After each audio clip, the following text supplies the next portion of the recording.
Entertainments. Kalyan Ram హీరోగా నటించిన latest movie devil. Abhishek pictures banner మీద అభిషేక్ నామా నిర్మించిన ఈ చిత్రం ప్రేక్షకుల ముందుకు వచ్చింది. మరి ఈ సినిమా ఎలా ఉంది అనేది రివ్యూలో తెలుసుకుందాం. దానికంటే ముందు మీరు కనుక మా ఛానల్ని ఫస్ట్ టైం చూసినట్లయితే సబ్స్క్రైబ్ అవ్వండి. పక్కనే ఉన్న బెల్ ఐకాన్ని టచ్ చేయండి. నేను చేసే ప్రతి వీడియో మీకు నోటిఫికేషన్ రూపంలో వచ్చేస్తుంది. లైక్ అండ్ షేర్ చేయడం మర్చిపోద్దు. ఇక ఈ సినిమా కథలోకి వెళ్తే 1945లో ఆజాద్ హింద్ ఫౌజ్ ఫౌండర్ సుభాష్ చంద్రబోస్ సుమారు 4 ఏళ్ల పాటు విదేశాల్లో ఉండి ఇండియాకు వచ్చేందుకు సిద్ధమవుతాడు. ఆయనను ట్రేస్ చేయడం కోసం బ్రిటిష్ సీక్రెట్ సర్వీస్ తమ బెస్ట్ ఏజెంట్ అయిన డెవిల్ను రంగంలోకి దించుతుంది. ఆ విషయం బయటకు రాకుండా రాసపాడు అనే ఊరిలో జరిగిన జమీందార్ కూతురు విజయ హత్య కేసు ఇన్వెస్టిగేషన్ చేయడం కోసం పంపుతారు. అలా వెళ్ళిన డెవిల్ జమీందార్ మేనకోడల్ నైషదాను ప్రేమలో పడతాడు.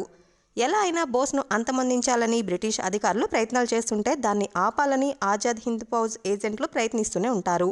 ఈ క్రమంలో డెవిల్ బ్రిటిష్ సీక్రెట్ ఏజెంట్గా ఎంతవరకు సఫలమయ్యాడు, బోస్ను బ్రిటిష్ అధికారుల నుంచి కాపాడాలని ప్రయత్నించిన త్రివర్ణ ఎవరు, ఈ మొత్తం వ్యవహారంలో కాంగ్రెస్ నాయకురాలు మణిమేకల పాత్ర ఏమిటి, చివరికి అసలు ఏం జరిగింది, విజయను ఎవరు హత్య చేశారు అనే విషయాలు తెలియాలి అంటే ఈ సినిమా చూడాల్సిందే. 1945లో బ్రిటిష్ సీక్రెట్ సర్వీస్ ఏజెంట్గా కళ్యాణ్ రామ్ అంటూ ఈ డెవిల్ సినిమా గురించి ముందు నుంచి పెద్ద ఎత్తున ప్రచారం చేస్తూ వచ్చింది సినిమా యూనిట్. అదే కొంతవరకు సినిమా మీద అంచనాలు ఏర్పడేలా చేసింది అనడంలో ఎటువంటి సందేహం లేదు. అయితే సినిమా పూర్తిగా పీరియాడిక్ కావడం కూడా ఇంట్రెస్ట్ని పెంచింది. సినిమా మొదలు కావడమే ఒక హత్య కేసుతో మొదలవుతుంది. జమీందార్ కూతురు విజయ అనూహ్యంగా హత్యకు గురి కావడం, వెంటనే ఇంట్లో పనిచేసే పాలేరు మిస్ కావడంతో విజయ హత్య జమీందార్ కారణమని అరెస్ట్ చేస్తారు. అయితే ఈ హత్య కేసును బ్రిటిష్ సీక్రెట్ సర్వీస్ ఏజెంట్ అయిన డెవిల్కి అప్పగించడంతో ఒకసారి అందరిలోనూ ఆసక్తి పెరుగుతుంది. ఈ హత్య కేసు డీల్ చేయడం కోసం రంగంలోకి దిగిన డెవిల్ ఆ తర్వాత ఒక్కో విషయాన్ని రివీల్ చేస్తూ వెళ్లడంతో సినిమా మీద ఆసక్తి పెంచేలా చేస్తుంది. ఒక పక్క హత్య చేసింది ఎవరు అని ప్రేక్షకుల్లో ఆసక్తి కలిగిస్తూనే దానికి సమాంతరంగా ఆజాద్ హింద్ ఫౌజ్ వ్యవస్థాపకుడు సుభాష్ చంద్రబోస్ కోసం అక్కడ ఎవరు పనిచేస్తున్నారు అనే విషయం మీద కూడా ఆసక్తి పెంచే ప్రయత్నం చేశారు. నిజానికి ఇదేమీ జరిగిన విషయం కాదు. కేవలం సుభాష్ చంద్రబోస్ అనే క్యారెక్టర్లో ఇన్స్పిరేషన్గా తీసుకొని దాని చుట్టూ అల్లుకున్న ఒక కల్పిత కథ. నేతాజీ సుభాష్ చంద్రబోస్ అంటే దాదాపు ప్రతి భారతీయుడికి ఎనలేని గౌరవం ఉంటుంది. ఆయన మర్డర్ మిస్టరీ ఇప్పటికీ తేలలేదు. ఆయన స్వాతంత్ర పోరాట కాలంలో కార్యక్రమాలు కూడా వేరే దేశం నుండి ఎక్కడి నుంచో జరుపుతూ ఉండేవారు. వాటిని ఇన్స్పిరేషన్గా తీసుకొని ఈ కథ మొత్తం రాసుకున్నట్లు అనిపిస్తుంది. చరిత్రలో ఆయన జరిపినవన్నీ సీక్రెట్ మిషన్స్, ఆపరేషన్స్ కావడంతో నిజంగా ఇలాంటి విషయాలు చేశారు అని చెప్పలేం. అలా అని చేయలేదు అని కూడా చెప్పలేం.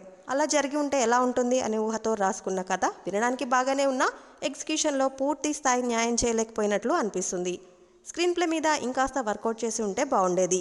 ఒక మాటలో చెప్పాలంటే డబుల్ ఏజెంట్ సినిమాలు గతంలో మనం చాలా చూసాం. దాదాపుగా ఇది కూడా అలాంటి సినిమానే. అయితే సినిమా మొత్తం పీరియాడిక్ కావడం, భారత స్వాతంత్ర పోరాటంతో లింక్ ఉండడం మాత్రమే వాటితో కొంచెం వేరేలా ఉండేలా చేస్తుంది ఈ సినిమా. అయితే పూర్తి స్థాయిలో ఎగ్జిక్యూషన్ మీద మరింత ఫోకస్ పెట్టి ఉంటే సినిమా రిజల్ట్ మరోలా ఉండేది. ఈ సినిమాలో బ్రిటిష్ సీక్రెట్ సర్వీస్ ఏజెంట్గా డెవిల్ టైటిల్ రోల్ను కళ్యాణ్ రామ్ అదరగొట్టాడు. ఎప్పుడూ సెటిల్డ్గా నటించే ఆయన ఈ సినిమాలో యాక్షన్ సీక్వెన్స్లో దుమ్మురేపాడు. ఇక సంయుక్త మీనన్కి మంచి రోల్ పడింది. అందంగా కనిపిస్తూనే నటన విషయంలో మంచి మార్కులు వేసుకునేలా చేసింది. మాళవిక పాత్ర చిన్నదే అయినా ఉన్నంతలో అదరగొట్టింది. ఇక అజయ్, శ్రీకాంత్ అయ్యంగార్, సత్య, వశిష్ఠ సింహ, జబర్దస్త్ మహేష్, షఫీ వంటి వారు తమ పాత్రల పరిధి మేరకు నటించి మెప్పించారు. కాస్ట్యూమ్స్ విషయంలో కూడా చాలా జాగ్రత్తగా తీసుకున్నారు. కానీ కంప్యూటర్ గ్రాఫిక్స్ అంతగా మెప్పించేలా లేవు. మిగతా విషయాల్లో సినిమా నిర్మాణ విలువలు బాగున్నాయి. ఇక ఫైనల్గా డెవిల్ ఒక ఊహాజనిత కథతో రాసుకున్న ఇన్వెస్టిగేషన్ థ్రిల్లర్ అని చెప్పాలి. కానీ అందరినీ థ్రిల్ చేస్తుందా లేదా అనేది కొన్ని రోజులు వెయిట్ చేసి చూడాల్సిందే. మరి ఇటువంటి ఫిల్మీ అప్డేట్స్ ఇంకా చూడాలి అనుకుంటే సబ్స్క్రైబ్ ఐటీవీ ఎంటర్టైన్మెంట్స్.